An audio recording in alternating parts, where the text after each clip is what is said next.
அபிஜித் முகூர்த்தம் அப்படின்னு ஒண்ணு சொல்றோம். இந்த அபிஜித் முகூர்த்தம்ன்றது என்னன்னா, பகல் 12 மணியை குறிக்கிறது. இந்த பித்ருக்காலம் சொல்ல சரியா உச்சி காலத்தை குறிக்கக்கூடியது. அந்த முகூர்த்தம் எல்லா நாட்டுக்குமே முக்கியமானது. உலகத்துல எந்த நாட்டுல நீங்க இருந்தாலும் அந்த நாட்டுடைய அந்த டைம் ஜோன் படி 12 மணிக்கு அபிஜித் முகூர்த்தம் அங்க இருக்கும். இப்ப நமக்கு இங்க பகல் 12 மணின்றது நேர் பூமிக்கு ஆப்போசிட் சைட்ல இருக்கிற கண்ட்ரி ஏதோ அந்த கண்ட்ரிக்கு அபிஜித் முகூர்த்தம் கிடையாது. ஏன்னா அது இரவு 12 மணி. இதே 12 மணி அங்க திரும்பி வரும்போது அங்க அபிஜித் முகூர்த்தம் இங்க இருக்காது. இது அசுர காலத்துல இருக்கும்.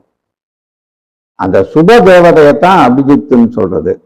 அதனால அந்த அபிஜித் முகூர்த்தம்ன்றது மிக மிக புண்ணியம் வாய்ந்த ஒரு முகூர்த்தமாக கருதப்படுகிறது.